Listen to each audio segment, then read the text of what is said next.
La herencia del polvo. En el valle de las sombras largas, el tiempo no se medía en horas, sino en la profundidad de las excavaciones. Elías nació con el estruendo de los martillos como arrullo. Su padre, un hombre cuya espalda parecía una cordillera de músculos y cicatrices, le había enseñado que la tierra era una madre generosa pero ciega, no daba nada a quien no estuviera dispuesto a sangrar por ello. Cuando Elías cumplió los 20 años, el valle se cobró su tributo más caro. Sus padres murieron con apenas meses de diferencia, víctimas de la tos de plata, una enfermedad que convertía los pulmones en piedra por culpa del polvo fino de las minas. Elías quedó solo en una choza de adobe que se caía a pedazos, con un pequeño pedazo de tierra que no servía para sembrar y una mina familiar que parecía haberse quedado sin venas de mineral. Cada mañana, Elías se despertaba cuando la neblina aún era un muro blanco frente a su puerta. Sus manos, ya gruesas y curtidas, sostenían el pico con una mezcla de respeto y odio. Se pasaba 10 horas en la oscuridad de la montaña, escuchando el goteo constante del agua filtrada, un sonido que parecía contar los segundos de su vida desperdiciada. Elías no buscaba oro para ser rico, buscaba lo suficiente para que el hambre no fuera el único habitante de su mesa. Era un hombre de fe, pero una fe silenciosa, que se manifestaba en la forma en que cuidaba a sus gallinas flacas y en cómo compartía su escaso pan con los ancianos del pueblo. Fue en la feria de San Lucas donde el destino le puso una trampa vestida de blanco. Elena llegó al pueblo como parte de la caravana de un rico comerciante de telas. Ella era diferente a todas las mujeres que Elías había conocido. Su piel no estaba quemada por el sol de la montaña, y sus manos eran suaves como los pétalos de las flores que crecían cerca del río. Elías quedó hipnotizado. Para un hombre acostumbrado al gris del granito, Elena era un incendio de color.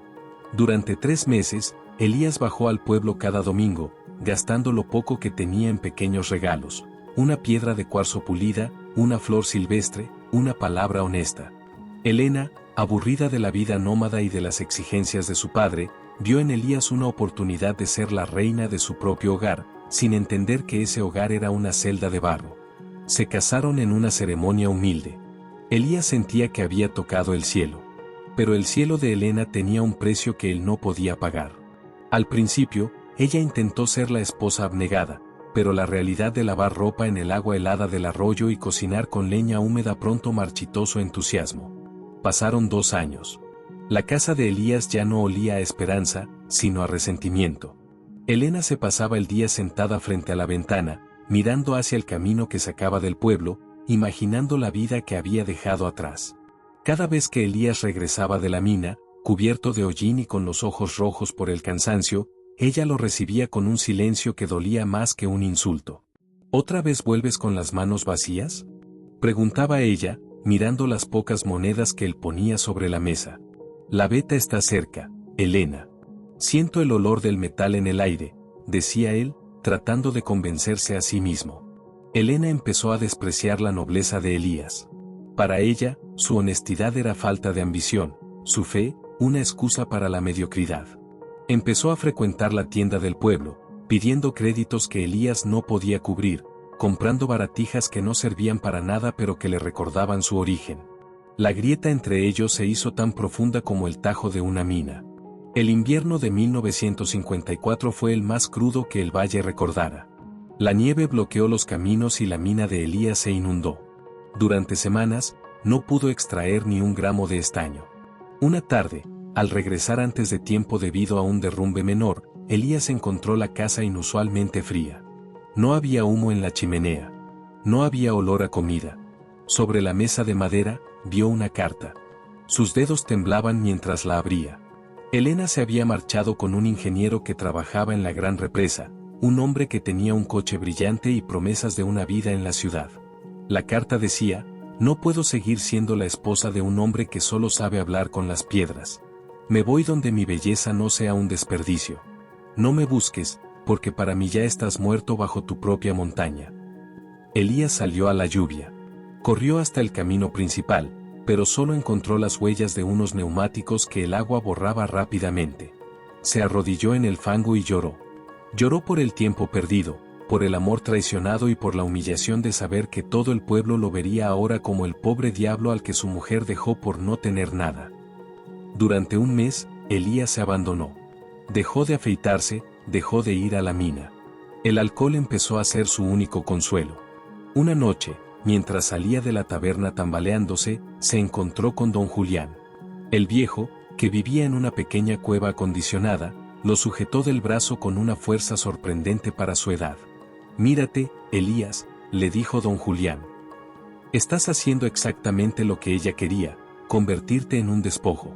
Elena no se llevó tu dinero, porque no tenías, se llevó tu dignidad, y tú se la entregaste en bandeja de plata. Ella tenía razón, Julián. Soy un hombre de piedra. No tengo nada que ofrecer», sollozó Elías. «La piedra es lo más valioso del mundo si sabes cómo pulirla», respondió el viejo. «Escucha bien, el valle te está matando porque aquí eres el hijo del minero que murió. Vete. Cruza la montaña del norte. Allí hay una cantera de mármol blanco. No busques pepitas de metal, busca la belleza que está escondida dentro de los bloques grandes. Y sobre todo, no vuelvas hasta que tu nombre signifique algo más que deuda». Elías vendió sus pocas gallinas, cerró su choza con un candado oxidado y comenzó a caminar. Fueron 4 días de travesía por riscos donde el oxígeno faltaba. Comía raíces y bebía agua de los deshielos. El hambre le limpió la mente y el frío le templó el carácter. Cuando llegó a la gran cantera de mármol de Santa Victoria, se presentó ante el administrador. «No quiero un sueldo alto», dijo Elías. «Quiero un lugar donde dormir y la oportunidad de trabajar en el corte más difícil». Lo pusieron a trabajar con los bloques de mármol que nadie quería, aquellos que tenían vetas sucias o que eran demasiado duros. Pero Elías, que había pasado años escuchando el corazón de la montaña, empezó a trabajar con una delicadeza asombrosa. No golpeaba por golpear, estudiaba la piedra, le hablaba, encontraba el ángulo donde la materia cedía con elegancia. Pasaron 5 años. Elías ya no era un peón. Se había convertido en el maestro tallador más respetado de la región. Sus manos, antes toscas, ahora eran capaces de sacar figuras angelicales de la piedra bruta. Pero lo más importante es que Elías había aprendido el arte del ahorro. Recordando su pasado, vivía con lo mínimo y guardaba cada moneda sobrante. No buscaba el lujo. Compraba libros sobre arquitectura y geología. Se formó a sí mismo. Un día, el dueño de la cantera, un hombre anciano sin herederos, lo llamó a su oficina. «Elías, tú amas la piedra más que yo. Los hombres aquí te siguen porque no mandas con gritos, sino con el ejemplo. Quiero que seas mi socio. Yo pongo el capital, tú pones el alma de este lugar». En la ciudad donde se vendía el mármol, Elías conoció a Sara.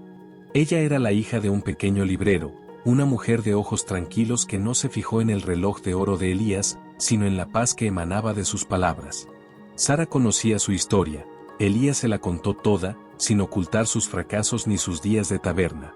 Un hombre que ha estado en el fondo del pozo y ha salido solo, es un hombre en el que se puede confiar, dijo Sara. Se casaron, pero esta vez fue diferente. No hubo espejismos. Construyeron una casa de mármol y madera, sólida, llena de luz y de libros. Tuvieron 3 hijos. Elías les enseñó a trabajar la tierra, pero también a apreciar la música y la poesía. La fe de Elías se transformó, ya no era una oración para pedir comida, sino un agradecimiento constante por la fuerza recibida. 10 años después de su partida, Elías regresó al Valle de las Sombras Largas. Pero no regresó como un mendigo, sino como el dueño de la empresa que iba a construir el nuevo puente y la iglesia del pueblo. El valle seguía igual de gris, pero Elías lo veía con otros ojos. Al llegar a la plaza central, el rumor se corrió como pólvora: Elías el minero ha vuelto, y es un gran señor. Los vecinos se acercaban con respeto, avergonzados de cómo lo habían tratado en el pasado. Don Julián, ya muy anciano, fue el único que lo abrazó con lágrimas en los ojos. «Cumpliste la promesa, muchacho. Puliste tu propia piedra». Mientras Elías supervisaba los planos de la nueva iglesia, una mujer se acercó al grupo. Estaba envuelta en un chal raído, con el rostro marcado por las líneas de la amargura y el cansancio. Era Elena. El ingeniero la había abandonado al año de irse. Ella había pasado de mano en mano, de ciudad en ciudad, hasta regresar al valle a vivir de la caridad de sus parientes. Ella se quedó parada a unos metros, mirando al hombre imponente que daba órdenes con calma. Elías la reconoció al instante. El corazón le dio un vuelco, pero no fue un vuelco de amor ni de odio. Fue un vuelco de justicia poética. Helena se acercó con pasos vacilantes. Elías, susurró. Has cambiado mucho. Él la miró fijamente. Vio en sus ojos la misma ambición vacía de antaño, ahora mezclada con la desesperación de quien se sabe derrotado. El mundo cambia, Helena. La piedra permanece, pero las personas a veces se deshacen como la arena. Yo cometí un error. Era joven, no sabía lo que hacía.